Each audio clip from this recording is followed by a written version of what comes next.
Before you continue, take a deep breath and forget all the sounds of the world. Now dim the lights, put on your headphones, and for a few moments forget the outside world, because here the darkness speaks louder than us. Last year I moved into a new house far from the city. My new job was work from home, so I had no reason to be in a clustered and expensive city anymore. For the first couple months, I was enjoying everything about the place, especially it being so far from other people. But on a regular weekday afternoon, I got a knock at my door.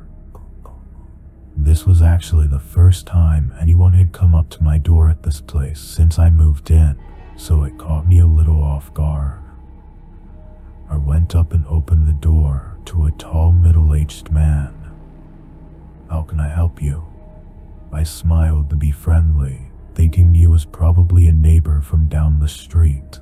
But strangely, the first thing he did was lean to the side and look past me into my house. It was like he was trying to see who else was home. Being weirded out by his behavior, I pulled the door in and blocked the way with my body. Before saying anything, the man turned and walked away from the door. I stayed and watched him go all the way down the driveway and continue walking until he got to the street, where he got into a parked car and drove off. Without a doubt, that was the strangest encounter I'd ever had with someone up until that point, and I really had no idea how to even think about it. That night, I stayed home for dinner just to make sure the man didn't come back. I debated calling the police to put in a report, but I thought it'd sound stupid for doing that just because some man came up to my door and did nothing. Around 9 p.m., I turned on the TV and tried to get myself more relaxed before trying to sleep. While I was on the couch though, I heard a voice speaking outside. I quickly muted the TV and listened. It was muffled, but I could make out at least two separate people talking somewhere in the back of my yard. I ran up to the back window and opened up the blinds. In the distance, I could see two figures walking across my backyard. One of them had a long tool or object in his hand, but the other one was too hard to see clearly. They walked between the trees in my yard until they reached the side of my house. I went over to the side window and tried to see where they went, but I lost track of them and they had stopped talking. I checked every window and still couldn't see or hear them anymore. The loud knocking at my front door made me jump and sent chills through my body. I walked up, trying not to make any noise, and looked through the peephole. There was one man dressed in dark clothing and wearing a hat that covered his eyes. He had to be one of the men I'd just seen, but where was the other? "What do you want?" I yelled, figuring they likely already knew I was home, or maybe I'd scare them away. The man stayed on the doorstep and looked over at the side of my house, then looked back at the door. After a few seconds, the lack of response started to terrify me. I went back to the living room to get my phone and call the police, but was interrupted by a loud smashing sound, followed by another and another. I looked across the hall and saw a man hitting a shovel against the back door. He saw me and looked at me for a second, then ran away. I was so scared, I hesitated on whether to call the police or try to find somewhere to hide. The best answer was obviously to do both, but my thoughts were interrupted again when I heard the side window getting hit. I got my phone and dialed 911 while the man continued to hit the window over and over. But just as the police picked up the phone, everything went quiet. And it stayed quiet until the police came. When they pulled in, I was surprised by a sudden commotion outside. It turned out to be the man at the door who had chosen not to leave. And after a closer look, it was the same man who'd come by earlier that day.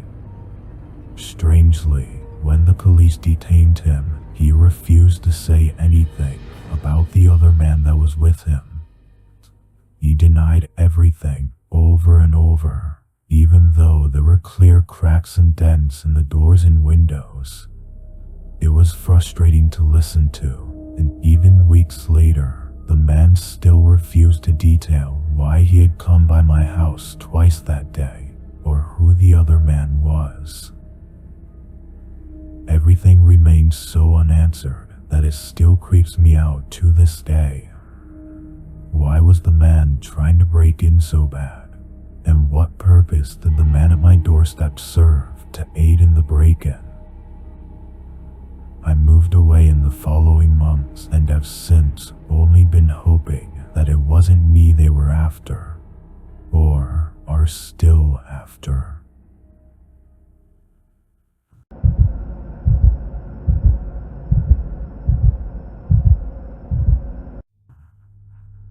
I was using Craigslist to sell an office chair that I no longer wanted. It wasn't broken or damaged and was barely even used, but I just didn't need it anymore. It took a few days, but eventually I got a message from a man who was interested in buying the chair. We had a short phone call, and he seemed like any other nice guy. He was willing to pay my asking price too, so everything seemed perfect. We set to meet at a local Walmart parking lot, which I opted for to keep it in a public setting.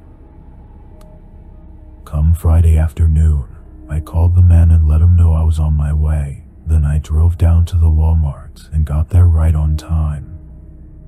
He said he drove a gray Honda Civic, which I realized was very generic and basically useless information. He knew which car I drove too, so I was hoping he'd see me at least and come over. But time ticked away, and there was no sign of him.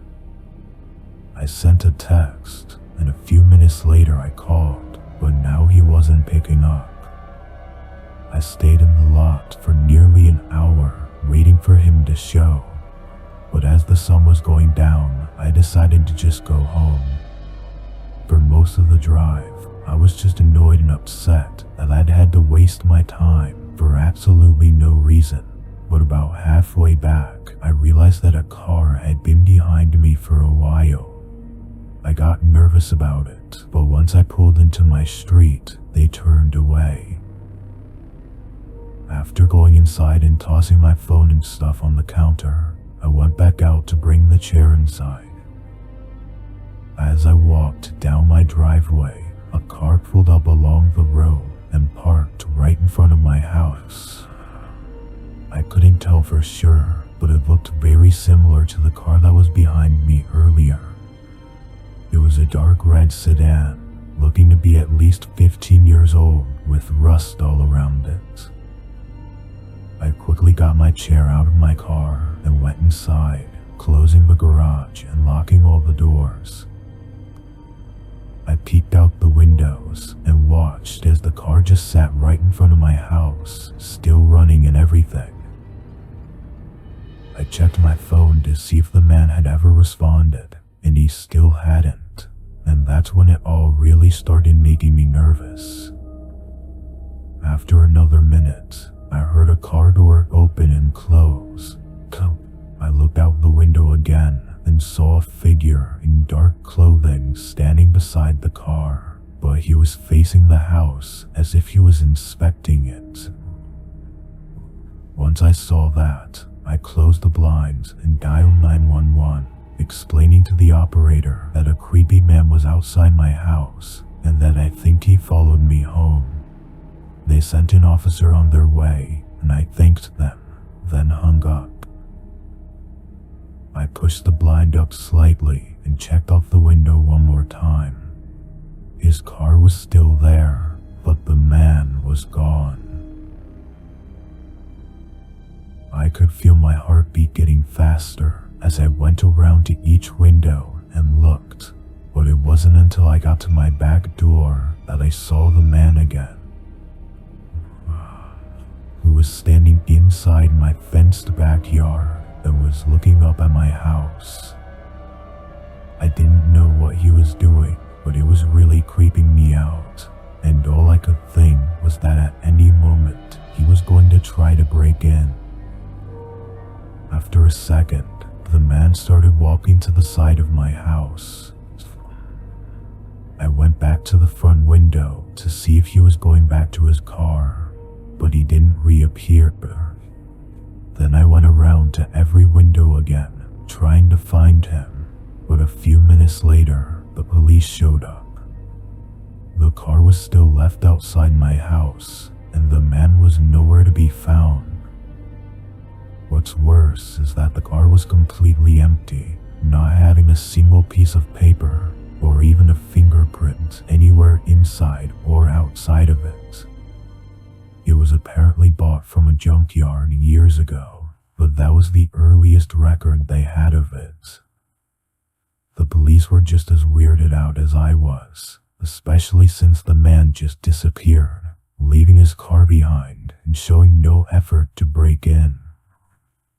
One thing we can say almost for certain is that it was likely the same man from Craigslist who had used an untraceable email and account and followed me from the Walmart parking lot to my house. It's been a couple months since all of this, but I still worry, because why else would he have taken the time to inspect my house on all sides if he wasn't planning on coming back any day now to finish whatever it was he came to do?